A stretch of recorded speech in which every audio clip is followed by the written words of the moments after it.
දැන් රෑ 9ත් පහුවෙලා.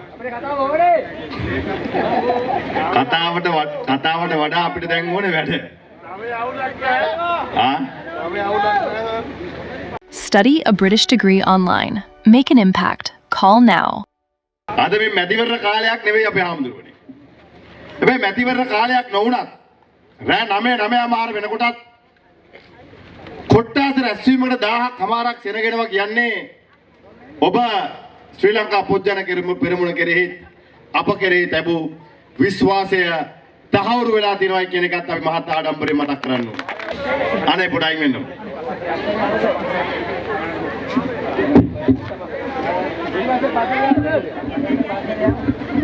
හරිද දැන්? මාමට පේනවද අනිත් අයට මොකදක් තියෙන්නේ නැන්දලට? අනිත් අපුඩ අයක නැන්දට පේන්නේ නැහැ.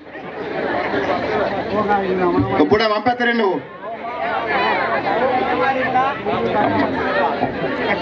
හරි මම වාඩි වෙන්න. අපේ තාත්තා එක්ක 88ක් ගියවලු පාගම.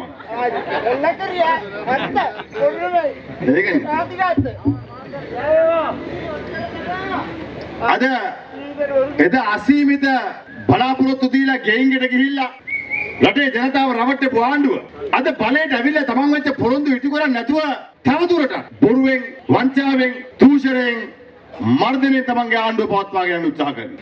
අපේ ආණ්ඩුවට කියන්නේ ආණ්ඩුව තේරුම් ගත යුතු කාරණයක් තියෙනවා. මර්ධනයට මේ රටේ ජනතාව නවත්තන්න බෑ.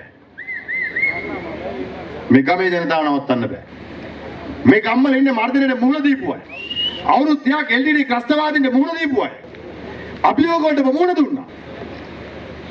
ඔබ මේ රටේ හැම අභියෝගයකට 80 මේ ඉඳන් මුහුණ දීපු අය.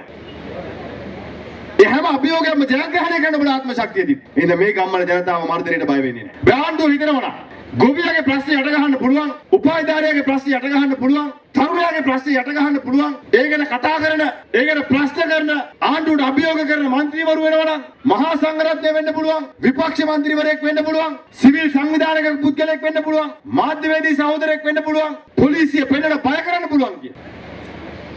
පොලිසිය පෙන්නලා බය කරන්න පුළුවන් කියලා ආණ්ඩුවට වැරදිලා. ආණ්ඩුවට වැරදිලා. අද ගමට එනකොට ගොවියා දෙවෙනි අපහසුතාවයකට මුහුණ දෙනවා. නගරයට යනකොට බත් කන දෙමව්පියස දැඩි අපහසුතාවයකට මුහුණ දෙනවා. වී මිල අඩු එක පැත්තකින් හාල් මිල වැඩි. බලයට ආවේ නම් එක පෑන් පාරෙන් වැඩේ කරනවා කියලා.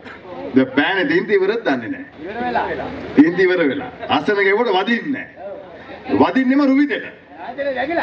ආ? මැකිලා. එදා ආවේ එක